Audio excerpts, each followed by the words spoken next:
Pinaghahanap pa rin ng mga otoridad ang mga sospek na responsable sa naganap na huldapan sa isang gasolinahan sa bahagi ng Camp 3 sa Tuba, Benguet. Sa investigasyon ng Tuba Municipal Police Station, 2 lalaki umano ang biglang sumulpot sa naturang gasolinahan at nagdeklara na hold up sa isang kahera kung saan ay kinuhang sapilitan ang mahigit sa 250,000 pesos na kita ng Flying V Gasoline Station. Ayon sa ilang residente, ito na umano ang ikalawang beses na napagnakawan o na-hold up ang naturang gasolinahan pagtatapat na isang pump attendant na nakilalang si Marceline Palangya. Naghahanda sila umano para ilagay na sa vault ang maghapong kita ng gasolinahan nang biglang unang sumulpot ang lalaking may baril at walang sabi-sabing kinuha ang perang nakapatong lang sa mesa sa loob ng cashier booth. Sobra umanong nahintakutan si Palangya matapos siyang tutukan ng baril habang wala na itong nagawa ng sapilitang tangayin ang naturang halaga. Matapos umanong makuha ang pera ay mabilis ang ginawang pagtakas ng mga sospek na nakasuot ng itim na jacket at bonnet sakay ng isang motorsiklo. Ayon pa sa otoridad, may ilang mga residente at bystander umano sa lugar na nakakita sa pangyayari kung saan ay tinangkapan nila umanong habulin ng 2 sospek ngunit napaatras ang mga ito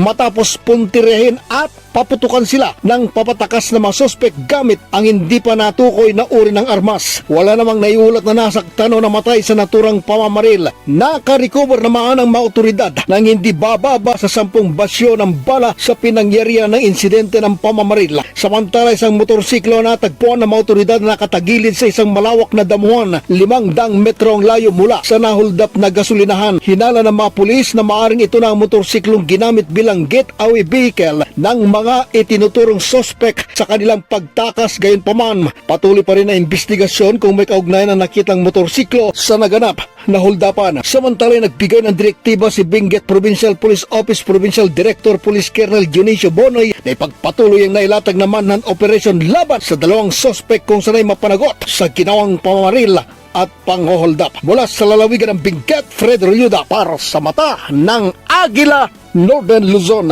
Matatag, matapang, matapat.